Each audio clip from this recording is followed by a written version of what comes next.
Former inmate accused guards of rape and sexual abuse behind bars. News 4's I-Team investigates allegations of rape and sexual abuse in New York prisons. Two former female inmates who spoke only with the I-Team said that a correction officer forced them to perform sexual favors. Well, now they're suing the state for millions of dollars in damages. Here's News 4's Chris Glorioso.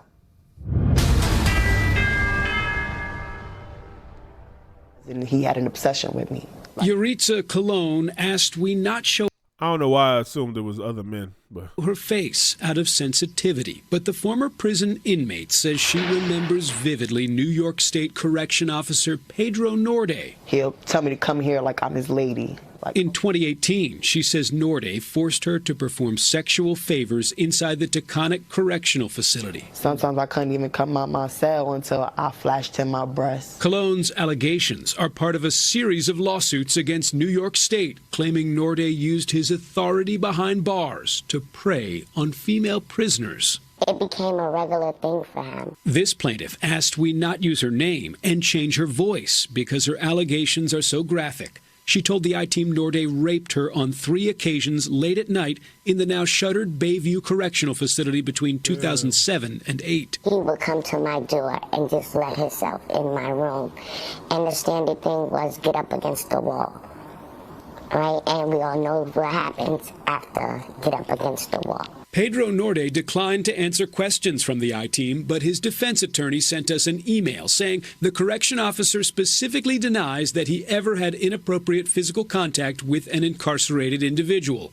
Norday has never been criminally charged, and there are no known administrative findings of sexual misconduct. But these women say that's one reason their lawsuits name New York State as a defendant and not Norday. They say the state knew of the widespread, pervasive, and ongoing sexual abuse problem in each and every female prison. Honestly, I want them to take men out of women's jails. The Corrections Department said Pedro Norday was reassigned from a women's to a men's prison in 2022 after the state tried to fire him for allegedly calling former inmates on the phone and lying to investigators. But an unauthorized telephone contact with 2 former inmates and 1 false statement made to investigators. Damn, they probably got. It's good that they took it to the state because they probably got a when it comes to the, what do you call it, discovery, they could access more. Give us this, give us that. Do you got old footage over here? I wonder how long they keep footage and things because they could go back and look at it when he was working and see him going in there. Unauthorized. Why are you calling inmates? Wow. An arbitrator blocked Norday's termination, and after the case was appealed for 2 years, Norday was back on the job, collecting more than $270,000 in back pay. One thing. Oh, and he doing $270,000 in back pay. He was emboldened. You talking about emboldened? You getting away with it. You got somebody backing you up, not firing you, and you get $270,000 in back pay. This man thought he was fucking God, probably. I think to point out is an incarcerated person cannot consent to sex under any circumstances. It is rape by the definition. Attorney Adam Slater now represents a total of 6 women who say New York didn't do enough to prevent Norday from coercing female prisoners into sexual favors. The Corrections Department has denied wrongdoing in court. In response to a series of I-Team questions, the agency said it has 0 tolerance for sexual abuse and blamed union protections for its inability to fire Norday despite multiple suspensions and disciplinary allegations, including for excessive tardiness, excessive absenteeism, and leaving an inmate unattended, prompting his escape. This officer had been suspended multiple times. Should he have been fired? Yes. Pedro Norday's attorney did not address his record of suspensions, but said his client plans to retire before this year is over.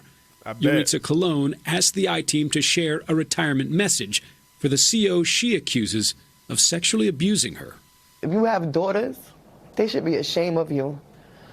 If you have a wife, I don't even know how she allows you to touch her, knowing what you be doing at work.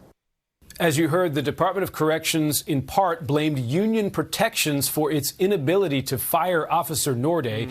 The I-Team reached out to NYSCOBA, the union representing uniformed correction officers. NYSCOBA did not immediately get back to us. Chris Glorioso, News 4. That's crazy. But he ain't get back to you at all. Look at this man. If he doing that, how you a scumbag? How you able to live with yourself?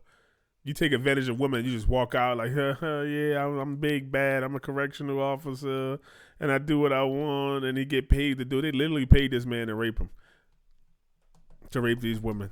And whoever's the arbitrator of the union, whatever, they should be held accountable too.